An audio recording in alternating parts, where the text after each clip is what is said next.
The following is a HoopBall presentation.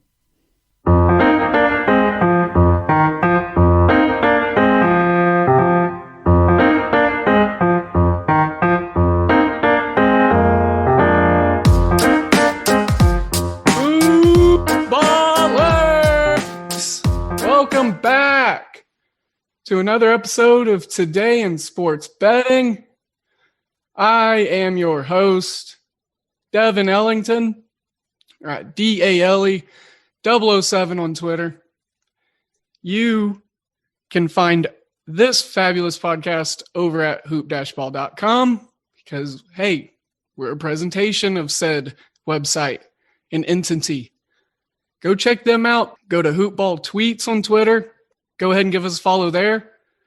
If you are on an Apple product right now, before we even get anywhere further in this show, I need you to go ahead and go to the podcast stuff. Go ahead and find us Today in Sports Betting. You're listening to this, so obviously you found us. So go ahead and leave a 5-star review. Do some words, grammar, at least 10 of them. Screenshot that, send it over to myself or at HoopBall Gaming, and we will get some fun stuff in your pocket potentially. Just keep on keeping those 5-star reviews in. Got a huge show today, but it wouldn't be possible without Manscaped or mybookie.ag. You hear me talk about them in the middle of the show, but I will highlight the promo codes a little more here at the beginning. Mybookie.ag, that's where we can place all these playoff bets that we're about to talk about, and go ahead and go use them over there. You sign up and use promo code HoopBall. It's so easy. If you don't want to do it, we'll do it for you. That's how we take care of business over here. And then you go ahead and just let them know that Today in Sports Betting sent you and use the promo code. I would recommend not signing up for rollover bonus, but that's my personal opinion. Not that it's important. But do that. Use the promo code. Help us grow. So that way you can grow your bankroll and we can also give more. So the more that we grow, the more we can give. It's about giving. That's the biggest thing. We want to give you knowledge, insight, bankroll, all the such. Promo codes. And then manscaped.com. I just got some fabulous products. I got the Lawnmower 4.0. I got the early drop on it. Thank you, by the way, Manscaped. And it's great. It's got a built-in LED light. And that's probably my most personal favorite feature. The charger is not clunky, and you can put it in a lot of spaces on your counter. So that's a plus. And it's got easy cleanup, and it's waterproof. So it's versatile. You know, what else could you want? And then you get 20% off and then free shipping if you use the promo code HoopBall20. All caps, HoopBall, HoopBall20. All right. Promos and all the such out of the way. I just tried to speed rush those because today's show is very exciting. We've got a lot of content to break down. We've got a lot of matchups and teams and players and all that good stuff to look into. And we're going to get to do it with a very special person in HoopBall. And I say that very, very lightly. But, well, I say very special two people. I mean, we got a whole roster here, guys. But the man himself, Aaron Bruski, is going to be joining us. And I just honestly can't believe that we haven't had an episode with him on yet, especially with the complete atomic nuclear burner that he was on for the second half of the NBA season. I've personally never, ever seen anything like that. So without further ado, I'm going to bring my two guests in today. We're going to talk some great basketball, and I'm honored and excited, and I'm happy these two gentlemen were able to make it. So, Mr. Aaron Bruski, boss man, how are you doing? Well, thank you for the nice intro. I really do appreciate that, and it's a pleasure to be on with both of you guys. I really love the work you're doing, and I don't like to blow smoke up anybody's keister. I won't say it if I don't mean it. So, good job, and yeah, it's been wild. The heater, I'm a little concerned that I might not ever beat it again, which in year one of full season capping is a little bit depressing. It's never going to be this good again. I don't know. Who knows? Maybe. I have no idea. 54% for the year. I had to do some digging around. Apparently that's pretty good. Yeah. you definitely didn't tank the second half of the season at all. Kept the win percentage way high. I got a little cocky. I'm not gonna lie. I really seriously by the end of last week or whatever it was, I didn't think I was ever gonna lose again. It's so you got to tell yourself you're gonna lose again. Hey, don't get a big head. You could go on a complete losing streak here at any point in time, and that kept me sharp. So the biggest way to shrink your bankroll, sorry, Brew, to shrink your bankroll is to inflate your head. So yeah, to piggyback your point, a little bit there. Then, hey, to not be rude and leave anyone out, let's bring in our guy Patrick for the Celtics coverage at HoopBall. We got it just at Celts, or is it full on Celtics? Full on Celtics here. That's what I thought. Celtics, okay. Yeah. Patrick, how you doing, boss? And hey, this is another inaugural moment. We've never done a show together, and it's like a triumvirate of new creative energy. So kudos us. Yeah, no, man, I appreciate you having me on. It's an honor to come on the show and talk to you guys about some basketball. I've been depressed these last few weeks, so maybe this will help me pop out of it a little bit. Jaylen Brown injury got me down a little bit, but if anybody who likes watching the Celtics, check me out on the channel, HoopBall Celtics. You can also find me on Twitter. My handle is @BallAndOpinions. We tweet during the games. I give you my takes during the games, and have shows follow after those games, and you can check it out. I break down what I see in the games and everything like that, and I'm very unbiased. I'm not just going to be there and be a homer just because I'm a big Celtics guy. I'm very critique of my team now, and I definitely watch with a hawk's eye. So check me out on HoopBall Celtics. Yeah, I can attest to that. And like I said, I've really enjoyed the Celtics content that we've gotten added here. I think I said it off air. May not have gotten on. Yeah, you did. Yet. I appreciate it. All right, so now so I just got get it covered on both fronts. You're not to be Debbie Downer, but Celtics got a long road in this postseason, and I think they're going to have some obvious individual success with Jason Tatum. Brew, what do you think about this 2-7 matchup? I mean, they dogged it out in the play-in game, the Celtics did. And, I think they could – I honestly think they could get 2 games. And I don't mean to be cheeky about it.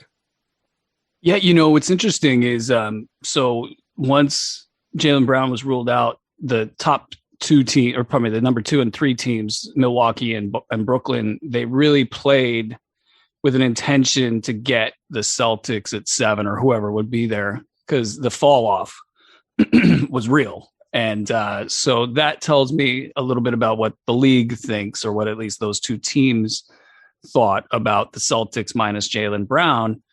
I'm actually more, believe it or not, I'm looking at Robert Williams' injury as almost more critical to, and sorry as I hack a bunch in the allergy season over here, more critical to what their chances are. And I've been a huge Jaylen Brown fan my whole career, if you will, or his whole career. And the one issue, though, that I see here is that they operate a little bit better without him. And I think it has less to do with Jaylen Brown and his talent level and what he's doing on his end, and more to do with the fact that you got Kemba Walker and Jason Tatum and even Marcus Smart to a certain degree that aren't able to exist in a multi-isolation threat offense, which is what these guys are. I mean, Kemba Walker will play in the pick and roll, and that's where Robert Williams comes in really, really handy. But you got Jason Tatum, who's more of an ISO guy. Marcus Smart is kind of a multi-purpose guy that you don't really want running on the ball too much. They just haven't been able to get to the rim. And when you throw in Jaylen Brown and a lot of his aggressiveness on offense, it leads to standing around for those guys. And when you add standing around to not getting to the rim, they start to have these offensive problems. And you notice a lot of long faces on that team throughout the year. And I think it's just the mixture of these players wasn't really panning out for them, and they lost a lot of games. So the fact that he's gone, there's a little bit of a plus factor in there. I think you're going to see a little bit more fluid offense out of those guys, but they're not going to be able to. I mean, they miss him defensively, and they also miss him offensively as well, just overall against this star-studded Nets team. So I'm of the mind that they've got very little chance, but it might not be as bad as people think. What say you, Patrick, Mr. Seltz? Yeah, I mean, Brew kind of hit it on the nail. I've talked multiple times about how I believe Robert Williams was a bigger piece to lose. Kemba Walker was really efficient with Daniel Tice. So when they moved him over to Chicago, it was very interesting to see how him and Robert Williams' relationship would develop. And I thought they did a really good job in the pick and roll. And it was a very bread and butter type play where, you know, you're either going to get Kemba getting a pretty good look with a jump shot or a drive, or there's going to be a lob to Robert Williams. And I don't think that I've seen a lob that Robert Williams can't go up and grab at this point. So having him hindered with that turf toe, and he didn't practice again today, and he's considered day to day, I really am concerned with Robert Williams' health moving forward. He's always had these health issues in his career with us. And also, Jaylen Brown's injury is almost like a blessing in disguise, I say, even though I am depressed about it and it hurts me. Realistically, looking at the season, it just wasn't falling for us. You know, we led the most games missed due to COVID, and it was by a long stretch. I think it was by like 60 days compared to the second team involved. And something I've also noticed with this Boston Celtics team is they're just they're not playing a lot well together. So having like this pressure of them like not expected to go anywhere, they can play a little bit more loosely. I do think that Kemba Walker now can go into an offensive zone where he feels like I'm not stepping on Jalen or Jason Tatum's toes anymore. So now he has the ability to step into a second score option, and it definitely opens up his game a lot more to where we needed him. And I also just think too that this team is just, it needs a break. And Jaylen Brown was dealing with knee tendonitis before that wrist injury. So having him almost get that injury and getting him off his knee sooner is more encouraging for me for the future. It does suck for the now, but you know, you got to just handle with the punches and go with the flow. And I think you guys are a little bit more bullish with the series than I am, because I'm thinking maybe we get one game, if not a sweep. So hearing you guys say that we might win two, you guys got me feeling a little bit more excited about the series. Nobody builds 5G like Verizon builds 5G, because we're the engineers who built the most reliable network in America. And the more you do with 5G, the more building it right matters. The more your network matters. The more Verizon engineers going the extra mile matters. It's us pushing us. It's Verizon versus Verizon. 5G built right from America's most reliable network. Most reliable based on rankings from Root Metrics second half 2020 U.S. report of 3 mobile networks. Results may vary. Award is not an endorsement. Well, I mean, the fact of the matter is, you know, I don't know what the run of the course is now for Brad Stevens. I love him dearly as a coach. I loved him in college. You know, I'm a huge college head. But, you know, like what you talked about, just the down faces and with the players and just kind of the chemistry and what was and what kind of, you know, didn't develop in certain aspects of this team at the end of the year. You know, I think there's obviously not a full blow up situation here. You know, the team's got good bones. Jason Tatum's a generational talent. He's a phenomenal player. And, you know, I'm glad y'all brought up the Robert Williams thing, both of you. And that just shows why I wanted to have you on the show, because I wouldn't say oblivious, but, you know, I definitely wasn't taking that into heavy account. But yeah, 2 games, I mean, with a scorer like Jason Tatum and some guys that can play gritty, real gritty from time to time, I think that goes far in playoff basketball. And also, I didn't want to be overly insulting to, you know, my guest as I brought you onto the show and be a terrible host. Just kind of I'll throw something out there. Marcus Smart has a pretty good shot at defending James Harden straight up. You know, he's got the strength, you know, and Harden's going to be a little bit apprehensive to play his game, you know, with all those other guys there. So you can kind of like cross them out one by one. Like, okay, we can make James Harden a little bit more inefficient. And then Kemba versus Kyrie, I kind of think that's not the worst matchup for Kemba. You know, there's a star call element that will take place. You're going to see a lot of clutching and grabbing. That's been the what we've seen in the first play-in games, and the refs have had a hard time adjusting. They might figure it out before then. But either way, it'll be a more physical game.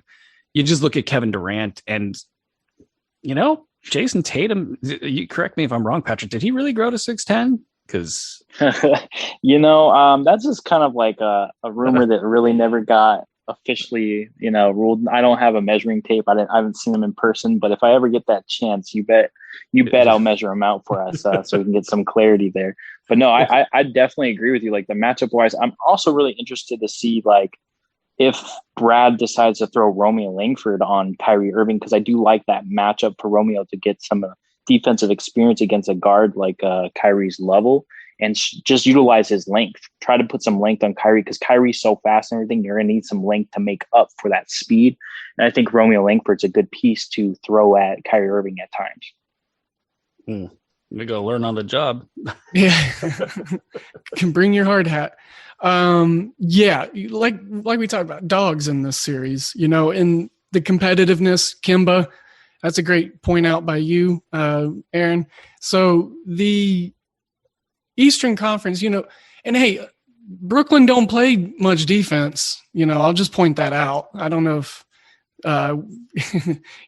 Brooklyn's going to be stonewalling anyone throughout the postseason with their defensive efforts, but you never know. Boston, I think, is a team to be excited for next year. Obviously, they're going to improve vastly. So I'm already looking at perhaps a team over full season win total over for Boston, just foreshadowing, kind of looking for something to look ahead at. So there is another section of this bracket that I'm pretty interested in. And, the matchup between Atlanta and the New York Knicks is something that, honestly, this is probably the matchup in the playoffs that I'm most excited for in the first round, other than probably like a Western Conference matchup that we'll talk about. But the Knicks and the Hawks, and we got our boy Brad in here now.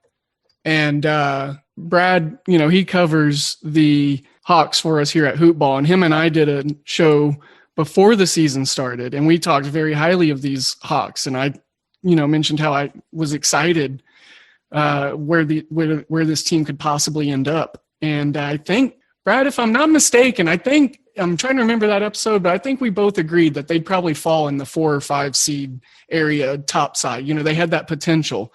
So that was a really good call from our guys. We put that together at the beginning of the season. So that was really fun and exciting. There are some specific matchups in this 4-5 matchup in the East. And I want to get your opinion, Brad. And that's going to be Julius Randle against, either, I'm not sure who they're going to throw at him. Capella, a mixture of Collins. I don't know if they're going to try to put speed or body on him.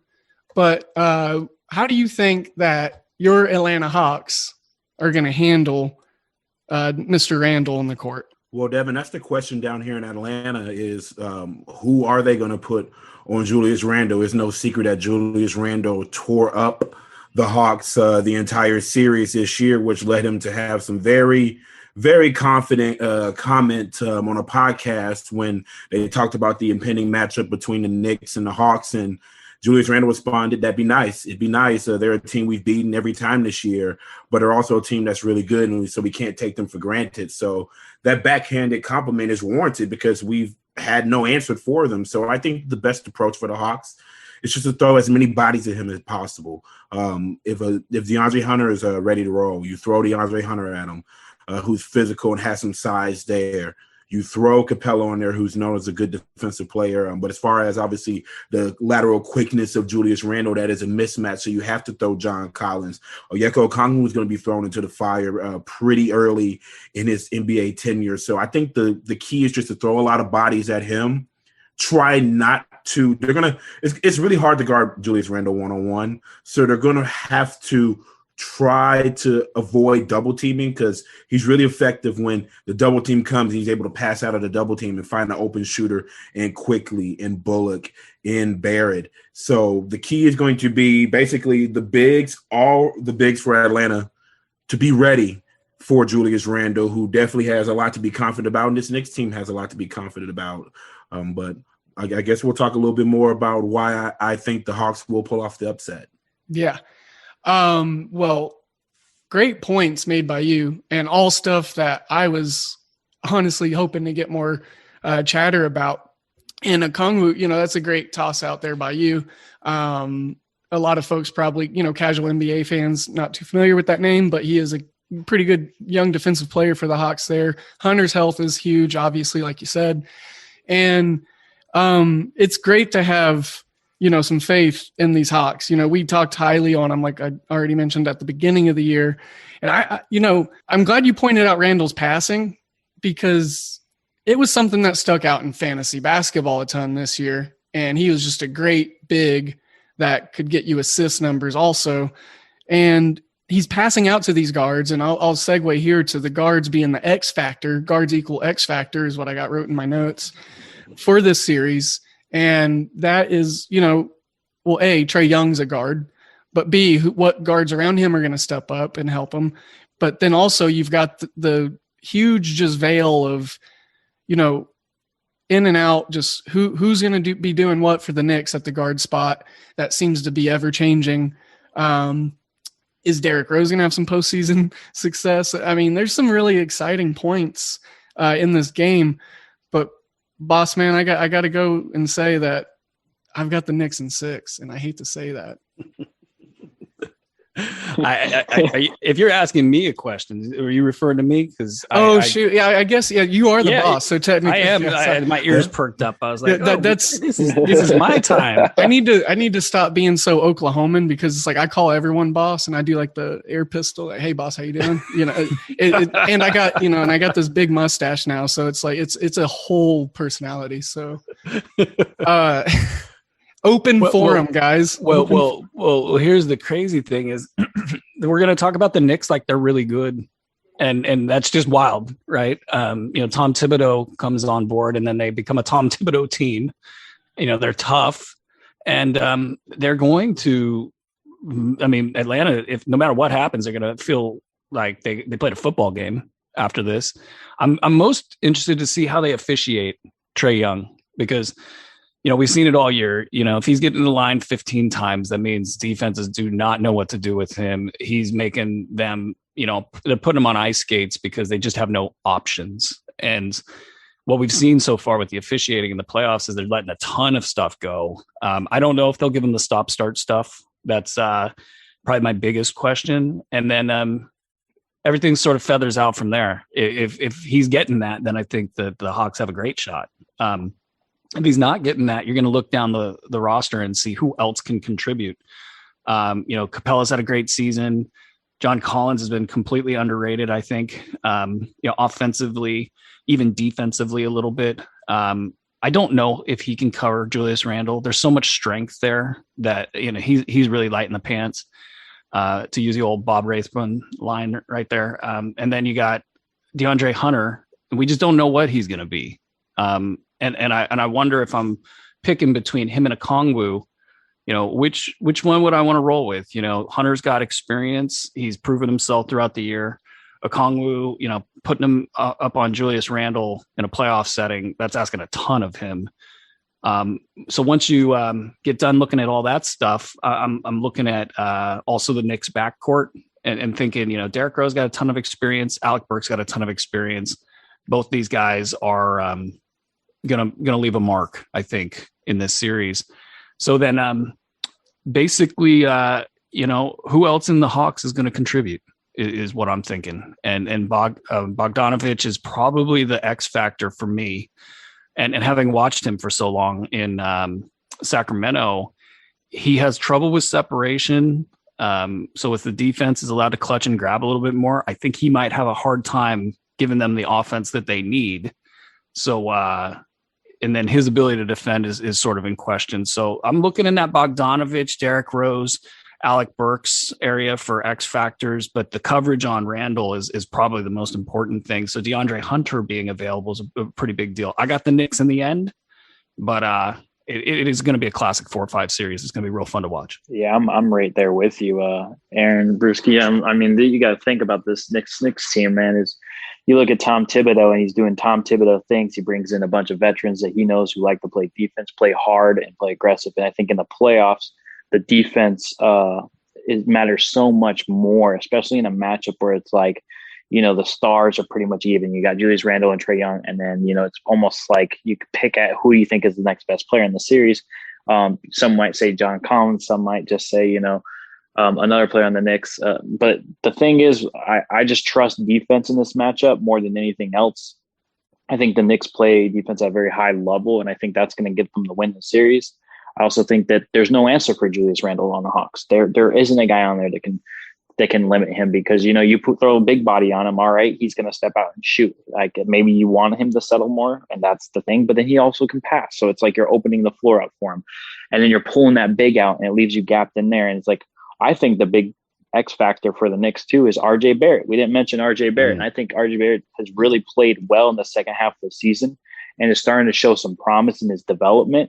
I thought he definitely started his career on the wrong path, and it kind of was like a shame looking at him and his draft class. You're like, you were expecting more at where he was drafted, but now he's starting to come along. He's starting to look like a late bloomer in a sense, and I'm really liking what I've seen from the Knicks a lot this year, and it hurts me to say that as a Boston Celtics fan. And I'm sorry, Bradley, but I got the Knicks in 5, man. I'm in the same boat where, like, I wouldn't even be surprised if it was a sweep at this point. Oh, that's disrespectful. I wouldn't say sweep. No, Brad, and that was a great call by everyone, just great points here. And that's why I was so happy to just host this thing, because I'm just getting knowledge over here.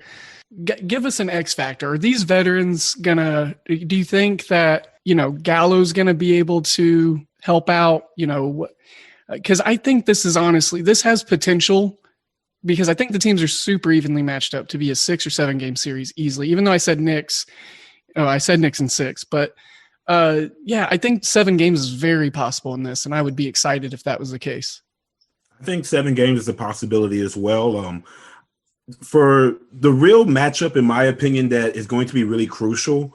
We're gonna basically cancel out. Both teams don't have a lot of playoff experience on their rosters. Both teams added veterans. The Knicks have had confidence because of the season series. The Hawks have confidence because the Knicks have not played the Hawks healthy, full strength all this year. And then you have the added motivation of comments like from Nate McMillan talking about how, as far as the NBA needs and wants the Knicks in the playoffs. And he basically got fined $25,000 for speaking facts. So I think there's some motivation behind the Hawks that they feel disrespected. They've only had 4 national televised games this year. They're a relative unknown. Everyone's pretty much, even the guys here on the panel, are pretty much giving it to the Knicks. And I think that being here in Atlanta, that culture, that Atlanta versus everybody, I think that's really going to hold true. And don't get me wrong, the Knicks have done great this season. They deserve all the credit, from Tom Thibodeau to Julius Randle to RJ Barrett. Everybody on that team has played phenomenal, and they're definitely one of the best defensive teams in the league. But I think that a lot of people are overlooking the Hawks' second unit. I think the second unit between these two teams is going to be crucial. You mentioned Gallo, Lou Will on the bench, Kevin Huerter, who I think is going to be a real X factor. He's going to have to be aggressive off the bench, especially when you have a Derrick Rose on the other side who's going to be aggressive off the bench, an Emmanuel quickly as a rookie who's going to be aggressive. So basically, in my opinion, whoever's second unit plays the best in each game is going to lend itself to who is ultimately going to win that game. And I think it's crucial for the Hawks, if they can steal either game 1 or game 2 before coming back to Atlanta. Both teams are real confident playing at home. Both teams have the same road record this year. If the Hawks can steal 1, I think it can go 7, and I think the Hawks can win in 7. But that's asking for 2 road games out of the Hawks, and the Knicks are very, very comfortable playing in Madison Square Garden. But who else is comfortable playing in Madison Square Garden? Trae Young. Trae Young, as much as Julius Randle likes playing the Hawks, Trae Young likes playing the Knicks. So I think it's going to come down to whose star is playing better. I think that's going to be a wash. But it's really going to come down to the second unit, because we already know the defense of the Knicks is going to be really tiresome. They're going to be very physical. That's why the Hawks' bodies and them being healthy now, I think it's going to give them a leg up. And I can see the Hawks winning this in 7. Yeah, it's like I said, it's just going to be a good series. I was looking forward to this. I'm glad that we were able to get you on to speak on it. And, I was a terrible host when we got you in here. I forgot to give the listeners and the people what they wanted, and that's your Twitter handle. That's at Brad Jarrett, JARRETT 67 on Twitter. That's correct. And then, of course, at HoopBall Hawks. Go make sure to check us out there. Check him out there. I'm not really on there much. I just want to say hi to Brad. Hey, Brad. Yeah, there we go. Yeah. Bruski, how's it going? Hey, I'm a big fan. I appreciate that. Thank you. Yeah. Thank you. And I will tell all of you that me and Alan are reuniting for a special episode. So we're going to release that. We're going to recap the good from this Hawks season. It's been an emotional roller coaster, just like the entire NBA season. But we're going to preview this Knicks matchup as well. So it's going to be really fun to get his insight. But it's just great to be amongst royalty here at HoopBall. And I just appreciate the opportunity to speak up for the little guys here in Atlanta that the Stephen A's and even the Bruskis are choosing against. But it's just an opportunity. It's a wonderful opportunity to come talk to you guys this evening. Well, hey, for the listeners out there, those two on a podcast, that's a pretty big deal. So you guys got to get in there and listen to that. Yes, we're gonna make it fun. It's like a future Young Thug feature here in Atlanta. That's what it is. Yeah. Words of the wise. Hoop ballers. Let's talk about your balls. Yep, your balls and the area around them. Let's talk about manscaped.com. Go there and use promo code HoopBall20, HoopBall20. Use the promo code and go check out all the tools they have of trimming the hedges and taking care of your lawn, like the Lawnmower 3.0 with a built-in LED light to help you get into those dark dye crevices on the inner parts. Also, the Gooch. It is hard to get to the Gooch if you can't see it. So use the LED light with the anti-tugless technology on the razor, full long battery life. Then check out the Weed Whacker. Bring that out of the shed. Use it on your shrubs. Cut down what you need, down to bare minimum if you need to. It's got a nice anti-tugless technology just like the Lawnmower 3.0. It's also got a lithium battery. And best news of all, these things are waterproof. So that way you can do it in the shower and take care of business in the cleanest way possible. HoopBall20 is the promo code that's going to get you free shipping as well as 20% off. I recommend using it. I recommend getting the complete care kit with your free shipping and your 20% off. Spend a little extra, get a lot more. There's a good care kit there for us gentlemen: face scrub, shampoo, ball treatment, and the area that surrounds our balls. I believe there's even a pair of underwear in there for our balls.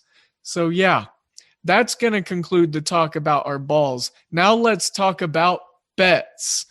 MyBookie.ag is where all the hoop ballers take care of their winnings and where we place all of our wagers that we post in our article in the Wager Pass, as well as our free plays and our Discord chats. Yes, MyBookie.ag. Use promo code HoopBall, HoopBall. Let them know that we sent you. Hell, specifically type in my name. I want them to know. But most importantly, you got to let them know what podcast that is. And it is Today in Sports Betting. You let them know that we sent you, and then we as a family get to grow. And then we get to set you up to reap more benefits. And that is what's important to us, because we are here to help you win money. And that is why we recommend MyBookie. Their slogan is bet, win, get paid. And it's quite simply that easy. Use Bitcoin to get going. That's a high recommendation of VM Center at Vince Miracle, our guy. It's a recommendation of me. It's so easy. Dan Bespris, the Podfather, Aaron Bruski, the Godfather, they get in there, they get going with Bitcoin, they get their money in and out, and it's easy peasy. HoopBall's the promo code. Use that. Let them know that we sent you. MyBookie.ag. Bet, win, get paid. Now, as a podcast, we have your balls and your bets covered. And without further ado, we have Today in Sports Betting. Yes, so lots of exciting matchups on the eastern side, the eastern shoreboard, and we also have a number one seed to talk about. Obviously, we haven't really talked about Philly yet. We're, the Wizards are playing right now as we record, so we're looking for the result of that play-in matchup. The number one seed on this side, Philly. My biggest question and what it was for the whole season. I'll just kind of let you guys pig roast this number one seed thing, and we can volley it onto the Western Conference side, number one seed, the Utah Jazz, after whoever wants to take that. We can just rotisserie it. But Philly, can they stay healthy? Whoever wants it, go for it. I'll go. Yeah, I think they do too. I'm with Brew. I think they stay healthy. I agree as well. Do I think it matters? That's a different story. I mean, well, it matters if Joel Embiid crumbles into a heap on the floor. Yeah. Which, I mean, he has been healthy all year long. I'll knock on wood for him because I put him in a bad position there. But honestly, just obviously fueled the Phillies to that number one seed. Him being healthy, that was such a huge component for them. Ben Simmons, always a risk with his play style to maybe miss some time here and there. But man, if with their defense and with that coach they got there, we got a lot of great coaches here. I just want to say, and I'm a coach nerd. So the Eastern Conference, we got Doc Rivers, we got Tibbs, we got Mr. Old school Nate McMillan, we got Spoelstra, the film guy, got old Steve Nash, the soccer player from Santa Clara, then Brad Stevens, the college savant.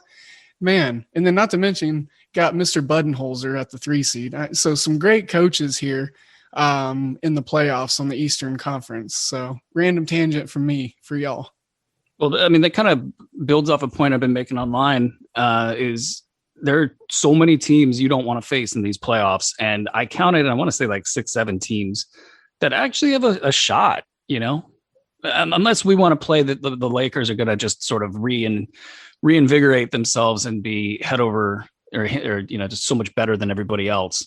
I have a hard time picking who's going to win this year. I just want it to be enjoyable for everyone. I hope that we get a good product. And so far, I think the play-in game, I was a definite naysayer of it, just kind of curmudgeon. But, I enjoyed the play-in game. The game between the Lakers and Warriors was pretty phenomenal. Some blowouts on the Eastern Conference side, but the Spurs gave it a try on the West. So what number one seed do y'all like better? Whose chances, this is kind of a loaded question just because the way the West is. So probably a terrible question here. But who has more glaring weaknesses as a one seed, Utah or Philadelphia? I'll jump in if nobody else is going to jump in. I got Utah as one of the more dangerous teams. I don't know where their weakness is, to be honest. I mean, you could say health. If Donovan Mitchell's not ready to go, that could be an issue. Mike Conley's always a little bit gimpy. But, this team has athleticism where you need it. They've got a couple of players that are at least intriguing against LeBron and Royce O'Neal and Joe Ingles, I think can irritate him a little bit. He's got good length. Rudy Gobert is going to match up real well with Anthony Davis. With what Rudy Gobert has done this year, he's come into the season at the optimal muscle mass level. He, for a couple years, wanted to get real big. And you notice he had a lot of injuries during that time as well. It's almost like he was too top heavy. So he came into this season really thin, and his ability to move side to side is probably as good as it's been since his rookie year. So that's created a defensive alignment that's really, really, really, you don't see it that often. So these guys can defend anybody. They shoot a ton of threes. They're good at it. They have enough playmakers to, if you get a matchup where somebody like a Mike Conley can't be effective, well, you could go to Joe Ingles, you could go to Bojan Bogdanovic. Obviously, you got Donovan Mitchell there. And that's probably the thing that's overlooked right now is when we were looking at the bubble this last year in the playoffs, he was crazy. He looked like unstoppable Donovan Mitchell that we thought he would be all year leading up to that point. So he took this real big step forward in the playoffs. And, so they have every ingredient of a champion. And Philly, they're good. But and I do think they have a real shot here. But The question has always been with them is what happens when you take away their first and second thing they want to do?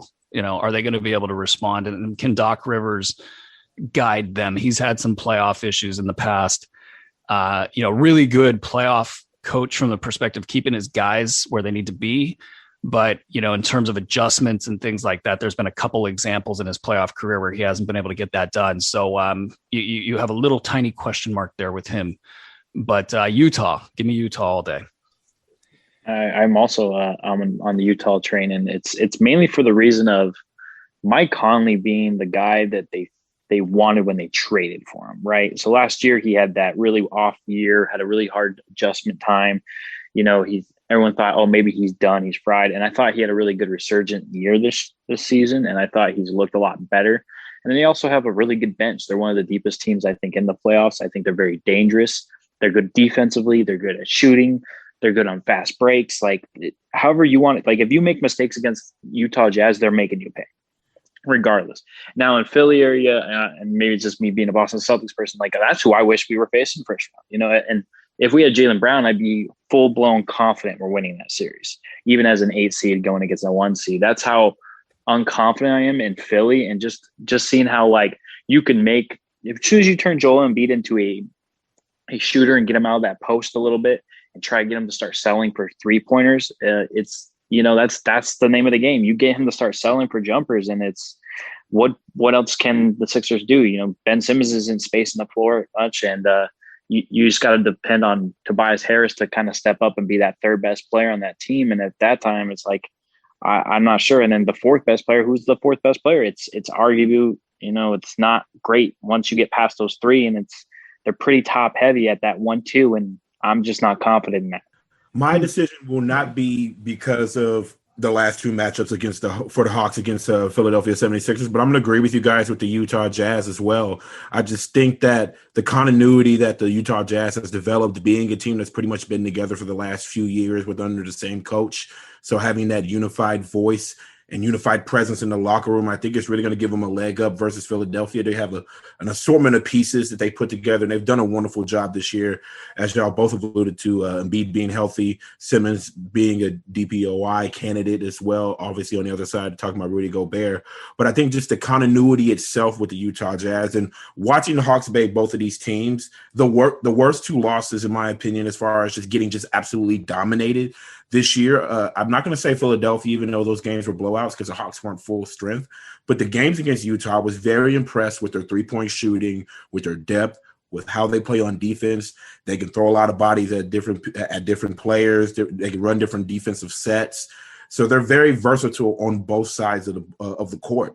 And I think that's what's going to give them a leg up. It's a lot stiffer competition in the Western Conference. I mean, there's no question about that. But I think that the continuity with the Utah Jazz is what's going to give them a leg up over Philadelphia on the other side on the Eastern Conference. That defense of the Jazz is very huge. And then them being, in a home situation in a 7-game series, just even more large for what Utah can do in this postseason. Now, we do have a, possible matchup of the Clippers and the Lakers in the Battle of Los Angeles, if you will. I know it gets talked about a lot, but with the Lakers being the 7 seed going up against a Phoenix team who is off that incredible bubble performance. They went undefeated in the bubble, didn't make the technical postseason. CP3, point guard, out here just almost 40 years old. Just I exaggerate. Well, he's like 34, 35. He's a few years off.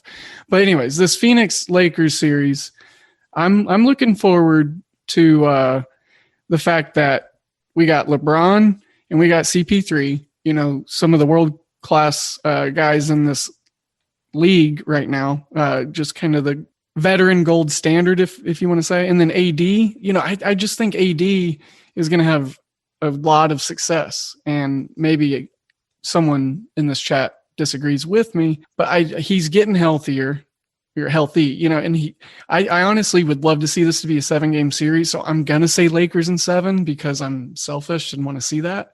I hope this is a good basketball series and we get to see some great performances by Chris Paul, Devin Booker, and then LeBron and such for the Lakers. Oh no, you're setting me up to be the hating Celtics fan against the Lakers here because a month ago we gotta have one. You always gotta have one. It's not even that I hate the Lakers or anything either. This is not my reasoning behind it. A month ago, I've been stating into a lot of communities I talk basketball in, and I just state and I go, I really don't like how everybody's kind of been banged up this last month, and the Suns have been healthy. I think the Suns are going to the finals, and I'm gonna stay on that train, and I think that the Suns are gonna pull out the series in 6 games. And I think they're going to shock the Lakers. And I think the moment to play the Lakers is actually right now for the Suns because you want to get them before AD feels that 100%, before LeBron feels 100%, right? So I think they're going to take advantage of the fact that these guys aren't 100% there yet. And I also think this Laker team is not as good as it was last year. These offseason moves that they did, I wasn't a fan of. I was like, the big reason that they were successful last year was because they had 3 rotational bigs that were really good, really good. They had JaVale McGee, they had Dwight Howard, and you had AD going out there too. This year, like I don't like Drummond. I think Drummond is a very bad basketball player. Great for fantasy, but I don't like his game as a basketball player. He sits there, he'll miss 4 shots, grab 4 rebounds. Cool, you got 4 rebounds on your misses. That's a good job. Your stats are going to look good, but I'm just not a big fan of what Drummond does for them. And I'm not scared. I would not be scared of the Lakers this year. And I got the Suns in 6. Brew? Yeah, no, I mean, I'll give a little premium stuff away for free here. I have the Suns as one of my futures. They were a plus 1,600 ballpark. And I don't know if the odds makers knew the Lakers would win, and that's why the number's what it was. Because this is a team that just torched the regular season, and they did it in a way that was dominant. You know, they weren't. You know, sometimes you see these regular season runs, and it's a lot of teams slept on the team for the first half of the year, and then they, you know, maybe get a little bit lucky. Blah blah blah blah blah. They actually played really well in high leverage games, and you know, it's Chris Paul, it's Devin Booker. Mikal Bridges is going to be a superstar. I mean, I don't even know if I'm breaking news with that anymore. His offense is completely underrated. Defensively, he's going to have a Kawhi-like ascent. So that's going to be really fun to watch. But you look at the move they made to get Jay Crowder, and you think, did you guys really think you were facing the Lakers in the playoffs? Because, geez, that's like the perfect piece to add. And you know, up and down the roster, they have some answers. I do think DeAndre Ayton, I'm not an Ayton guy at all. You know, Rashawn Holmes outplayed him an entire season, you know, when he was there last year. But he has the profile of somebody that is not going to let AD get easy stuff at will. And so they'll battle a little bit. And that's really all you can ask for there. I wonder if the Lakers are going to put Drummond on the floor, because that's going to give the Suns an excuse to play Frank Kaminsky. So if you see Frank Kaminsky go off, you heard it here first. Player prop moves. People. I mean, and so I did make my play for the Suns. And it's tough because you're betting against LeBron, and we all know how that's gone, you know, through the years. But all the previous points I'm on board with. You want to catch them in this round. So I would bet that Chris Paul took those guys, and I know they had a film session watching that game. I bet they coached through that entire film session exactly how they want to cover everything, picked out all the weaknesses, and Chris Paul's sitting there telling those guys, hey, this is actually a really good thing because we got to beat these guys anyway. Might as well get them while they're hurt. So, yeah, I can't believe it, but the Suns, Lakers out in the first round. Oh, yes, Bruski. Love it. I love him. I'm not the only one on this train, man. Love it, man. It's not a comfortable place to be. Brad? Also, I do think the winner of this series is going to the finals. So, ooh, bold call. Yeah, I mean, I could definitely see that. Absolutely. Brad, did you have an opinion on this one? You on the Lake show, or are you going to be with these guys? Ooh, it's hard to go against LeBron James. It really is. Especially if he's not partying with Drake the night before any of the games. I think it definitely guarantees that they're going to go at least 7 games in the series. And I mean, because last night, I'm going to be frank, I knew the Lakers are going to win. I fell asleep at halftime. Obviously, I was on the East Coast watching a West Coast game. Everybody was thinking that the sky was falling because the Warriors were up. And I'm like, LeBron James coasted the first half. He'll be fine second half. They'll probably win by 5. They end up winning by 3, so my prediction was close. But I agree with Patrick's point about the quality of bigs this year for the Lakers doesn't give them a distinct advantage, in my opinion, in the front court. And I think that's where they were going to beat Phoenix. Of course, the guards on Phoenix's roster, it's no comparison as far as the Lakers. Phoenix roster has better backcourt. And I thought the bigs would give them a leg up if it was last year. But this year, with the injuries coming into the postseason, LeBron's not really 100%. He's already kind of built in that excuse about, I don't know if I ever will be 100%. So I just feel like this is a little bit of that. They played late into the bubble. Most of the Lakers really didn't want to play. Now they're here. They didn't really want to be in the play-in tournament. So I think Phoenix is going to be a little bit more excited about this. I think it'll be a 7-game series, and I think that CP3 and Devin Booker are going to put on a show, and the Suns are going to move on to the next round. And I hate to go against LeBron James, but I'm going to join the train. I'm going to Three do it. of us. Go. Let's go. I'm so happy. Did any I of you went guys first. think that flop last night was not very LeBron-like? Like that flop where and you might not have caught it, Brad, because I think it was in the second half. He jumps into a flop. So like his feet got reviewed, right? Yeah, it got reviewed, and then it got turned into a foul on him. But I just I was watching that, and I was thinking, like, you know, the easy low hanging fruits, like Michael Jordan would have never done that stuff, or whatever, you know, you want to say about that. But I did kind of think like he might be a little bit, you know, like concerned. Not like I do agree, Brad, that he coasts quite often and in that game as well. So he didn't come into it with the switch all the way on, but like, it was really interesting. It was a close game. They needed every bucket they could get. And then he went out there and he flopped for that. Like, is he concerned at all? Or is that just LeBron being LeBron? I didn't have the answer to it. So I think it's LeBron being LeBron. And the thing that you said right there, like, oh, Jordan wouldn't have done that. Jordan wouldn't coast either. I think this would have been a game where Jordan been like, I'm dropping 50 on your head and telling you guys we're not a playing type team. We're a playoff team. Yeah, Yeah, I agree with that. Yeah, I mean, LeBron's always known for controlling his own narrative, and that obviously falls into games as well, in controlling calls and him having lengthy discussions with officials. So I'm not surprised by this, and I just think that it's LeBron being LeBron. As much as I love him and respect him as a player and all that he's done on and off the court, there are some things that are just unforgivable as far as what he does, like being so dramatic. That's why he has a production studio. He loves directing and controlling the whole show. So that's why he's in Space Jam 2. Hey, now Jordan's supposed to be in it too. So let's not go that did get leaked. That did get leaked. I saw that. Absolutely, you best believe it. How could you? Is R. Kelly singing any songs this time? I don't think R. Kelly's getting any gigs these days. It's probably not going to be good quality through the phone from the correction. We're not trying to cancel. We're not trying to cancel here. We're not trying to cancel Space Jam 2 before it even comes out. I'm just saying, if they don't at least get J. Cole to do half of the soundtrack, I'm going to riot. I think it's perfect. You know, his new album came out this year. He's from North Carolina, and Space Jam 2 would be pretty cool. Fire. Yeah. Do like Kendrick and J. Cole for the Space Jam 2 soundtrack. I'll make it happen. I'll make some calls. Denver and Portland is another series that was sticking out to me that I want to talk about. And I really think this is another 7-game series that's probably going to happen. And the Western Conference, I think, can be full of them in the first round and throughout all the way until the Western Conference final. The matchup here between the 3 and the 6 seed, we got Dame time, we got Jokic, and it's just it's like Groundhog Day, the matchups that these two franchises recently have had within the postseason have been very entertaining and very ecstatic and electric. And I just wish it could have a chance to be the Western Conference final or a semifinal. Yeah, I honestly just can't pick a winner, but I think it goes 7 series for sure. Yeah, I'm looking at Portland, man, and they're just such a fun team to watch.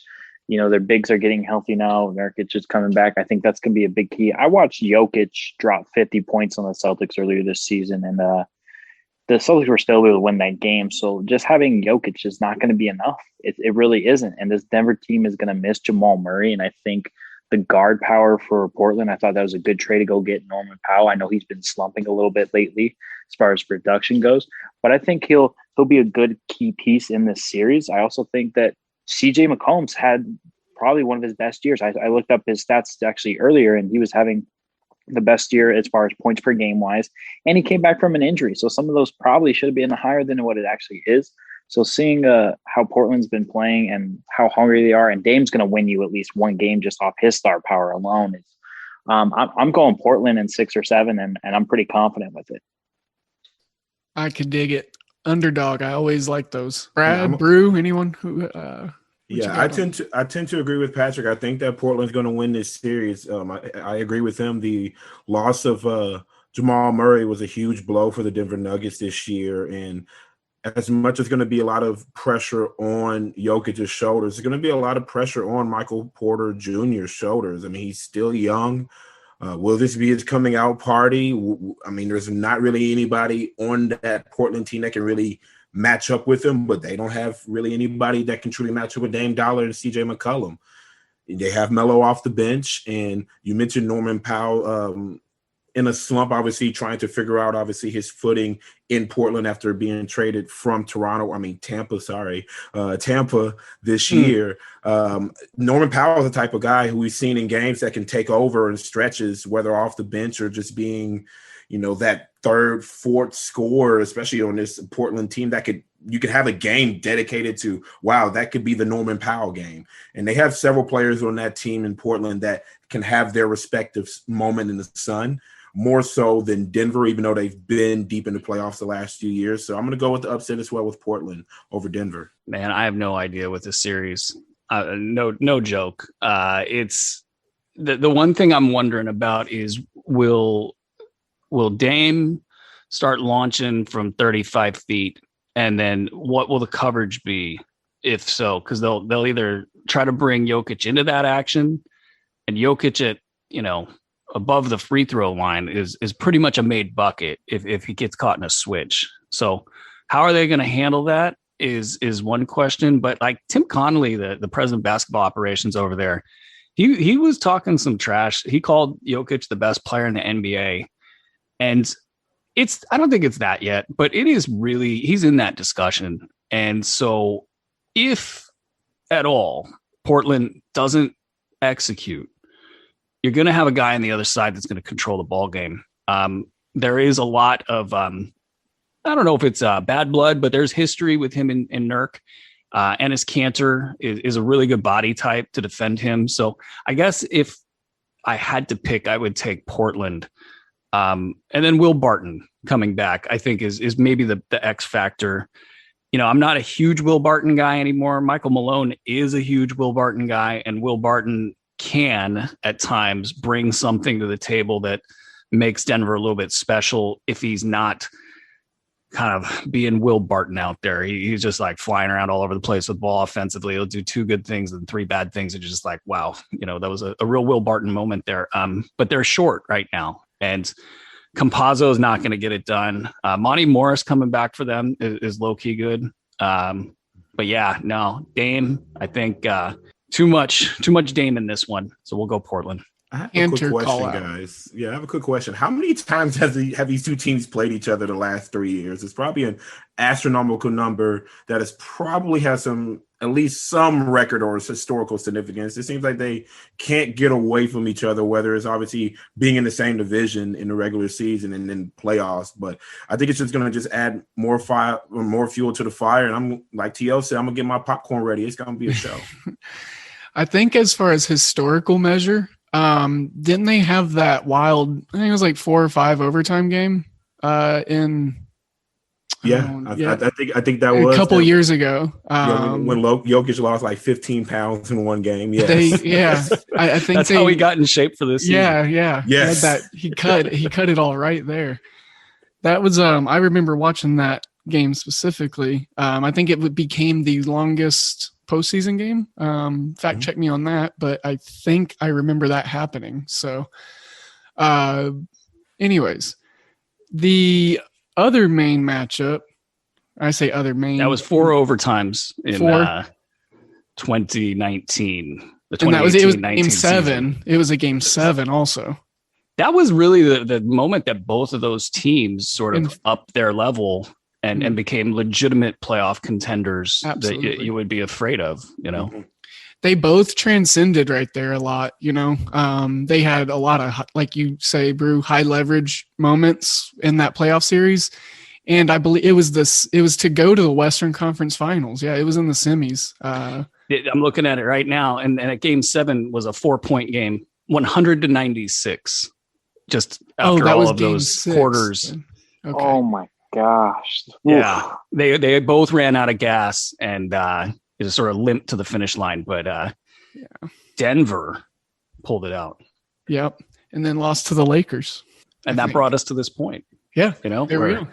And, For and all it's of you really, I mean, listeners. God, can you imagine if Jamal Murray was playing in this? I was Because like that would just just add thinking another that. team. I'd be Like- picking Denver, that's for sure. Oh God, yeah. Yes.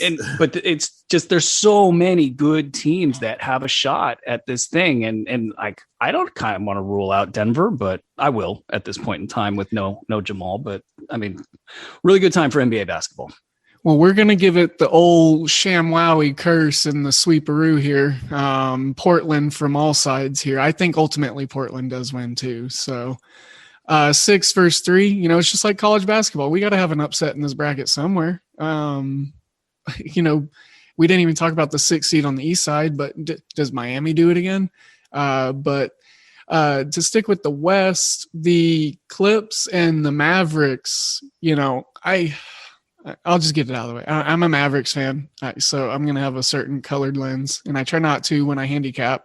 And I've grown a little more distant and detached from my loyalties since I've started doing this HoopBall gaming stuff, and I do like that because I like to have an even scope on, you know, a card, so helps me stay disciplined. The Clippers and the Mavericks are in another rematch. How many rematches do we have in this postseason from last year or the year before? I mean, there are so many. Milwaukee, Miami is one, I think. Yep, that's one. What we got? Denver, Portland, we just talked about. Clippers, Dallas. Yeah, I mean, so lots of rematches.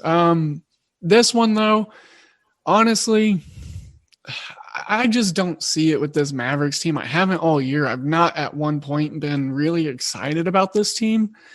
They settled right in at that 5 seed. I thought that's probably where they were going to end up. 6 seed made more sense to me, but the matchup here, I'm not sure who has a bigger opinion on it out of the rest of the group, but I think the Clippers just have really good success in this series, and it's not really much to think about. I think PG is tired of being downtrodden by the media, by NBA fans, and he's brought all this upon himself. But I definitely think that, and I was speaking about this with a Mavs fan who dearly dislikes the Los Angeles Clippers, but I think that this series, in the retrospect, obviously, of the timeline for the next few years between these two franchises is extremely important for the Los Angeles Clippers for where they want to go with free agency looming this offseason. Kawhi, where is he going to go? I think PG may be in that list as well. They have to have some success this postseason with this nucleus. They got Doc out of there. They promoted Tyronn Lue. This is their opportunity. They're going against a Dallas team, which made it interesting last year. But I think LA was a lot more entitled as far as them feeling like, oh, we think that we're going to make it to the NBA Finals. And they got humbled in that matchup, and then they crumbled after that. So I really think that what happened last year, the changes this offseason, the Clippers it's a lot of pressure on the Clippers for them to succeed this year. And I think that they're going to get past the first round. Definitely a 6-7 game series. I'm going to push for 7, but I think that the Clippers are going to pull this out just because of the importance as far as going forward for the timeline of this franchise. I think it's Clippers in 4 or 5. I think Luka can win a game. Yeah, same. I think the Clippers, honestly, I don't know why they're not getting as much buzz as they haven't been, but I thought they've been playing really good as of lately. I thought their defense, I thought the acquisition of Rondo, maybe me being Boston guy, playoff Rondo is real. It's a real thing. I don't know why it's a real thing, but it is. And it's something to take to consideration with this team. I just have a big faith in the Clippers taking the next step this year. And I also just really like how they're constructed. And I like the coaching staff there. I think they've been on a roll, and I wouldn't be shocked if they were the ones that end up getting to the NBA Finals. Low key like the Clippers this year too, Patrick. You're not alone in that one. I think they go a little under the radar, like you said. Brew, you being out there in the state itself, California, the Republic of, and I'm sure you have an opinion. Yeah, I think you guys all made excellent points. I'm with I wonder about the implosion factor. They gave up so much to get these guys, and it hasn't worked to this point. So I'll be looking for cracks in the armor. But as far as so I have a bet in on Dallas, mostly because the odds. It's plus 320 or whatever it's at right now. So I like the number there. I don't know that I would pick Dallas straight up to win the series. I think they'll probably sneak up, and I've got them also for the first game as well. But it's all going to come down to Paul George. Like, if he can be the guy that he can be, then they have a really dynamic team, and the usage is exactly where you want it to be. If he's not that, then I think Dallas will win. So I got a little closer than you guys, but gun to head, I would take the Clippers to advance. Oh wow! You're trusting that playoff P doesn't show up, huh? I don't know, man. It's I don't know. It might not be bowl game. I can't believe he gave himself that nickname, man. That is crazy. He did that to himself. He really did. He does it to himself all the time. And then turn it to Pandemic P, which is even funnier than Playoff P. Oh my God! Yeah. Oh yeah. So, yes. Thank you for reminding me yourself of that those nicknames, man. Yeah. Self monikers usually don't go really well at all. Playoff P, man. Like, yeah, no, not a thing.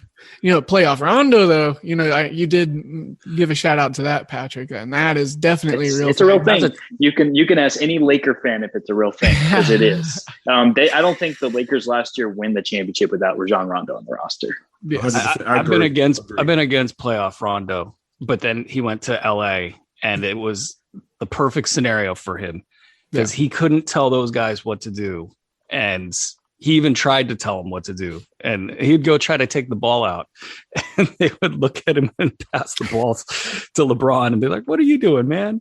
No, you're not getting the ball here." But he had a great postseason, and he made me look bad. So shouts, Rondo, shouts. I'm glad he did that, man. He's now won a championship with two of the most historic franchises in the NBA. So one of two players, future Hall of Famer to Rajon Rondo.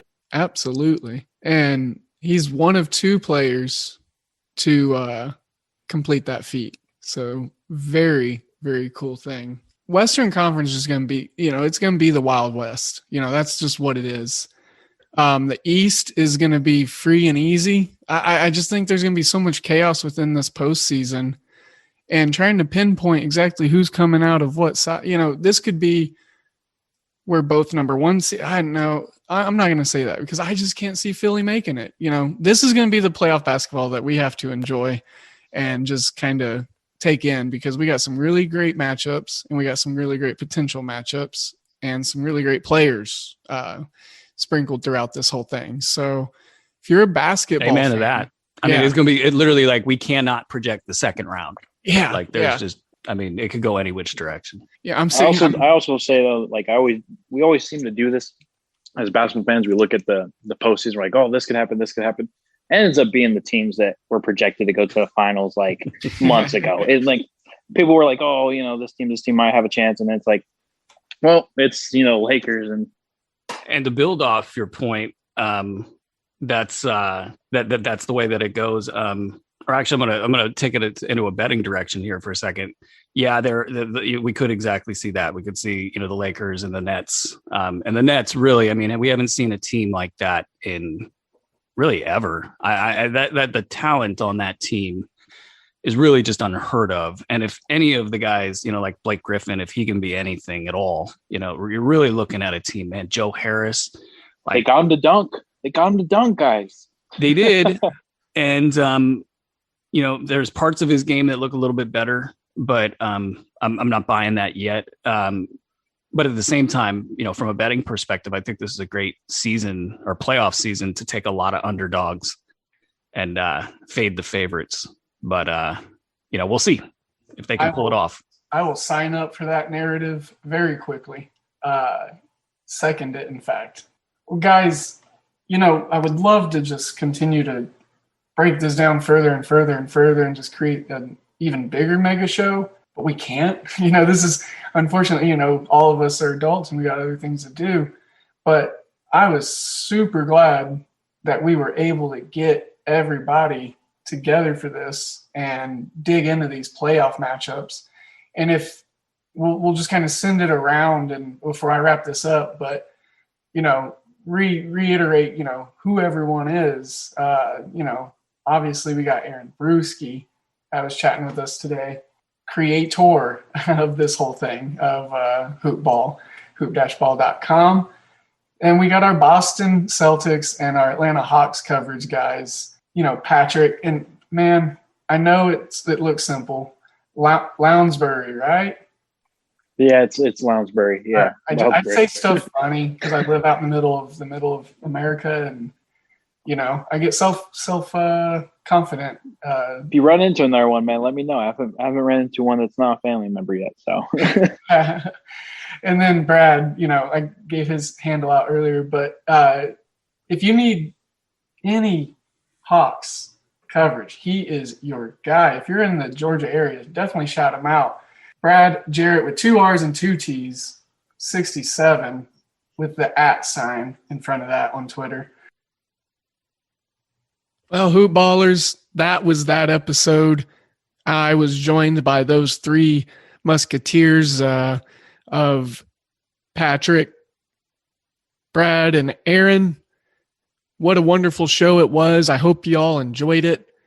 Just kind of doing a solo wrap here outside of the realm of that show, but doing last minute edits and touches on the show today. And I made sure I got the show put together for y'all.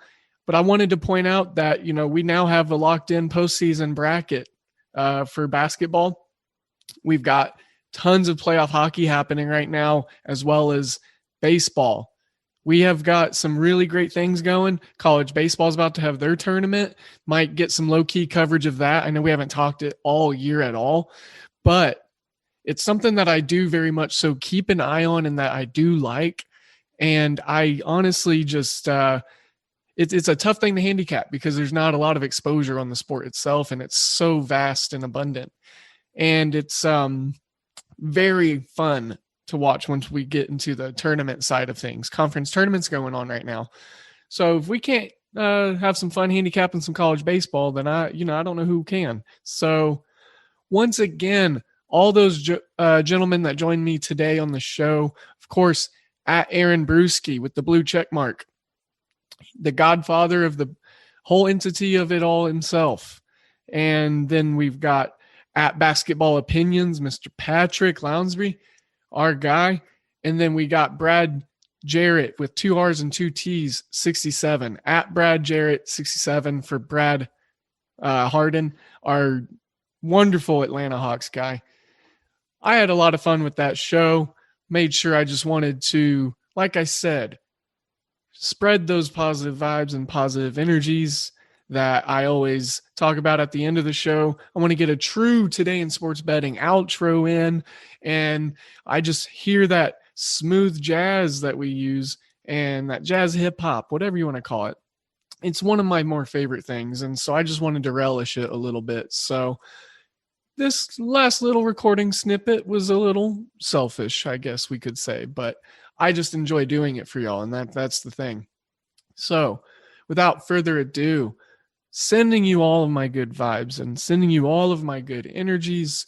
May you be safe and may you be healthy. I hope that there is nothing but positivity around you for the day as well as your evening. Let's make sure to have some fun as we look into this postseason. Let's make sure to have some fun as we just go through our days. So enjoy the moment we're in, and let's enjoy some winnings. Without that being said, you know how to be fun. You know how to be safe. So with all due respect, you don't need me to tell you. Today in Sports Betting, out.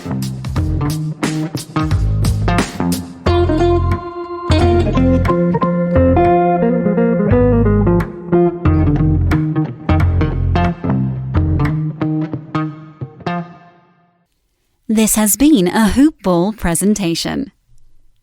Nobody builds 5G like Verizon builds 5G, because we're the engineers who built the most reliable network in America. And the more you do with 5G, the more building it right matters. The more your network matters. The more Verizon engineers going the extra mile matters. It's us pushing us. It's Verizon versus Verizon. 5G built right from America's most reliable network. Most reliable based on rankings from RootMetrics second half 2020 U.S. report of 3 mobile networks. Results may vary. Award is not an endorsement.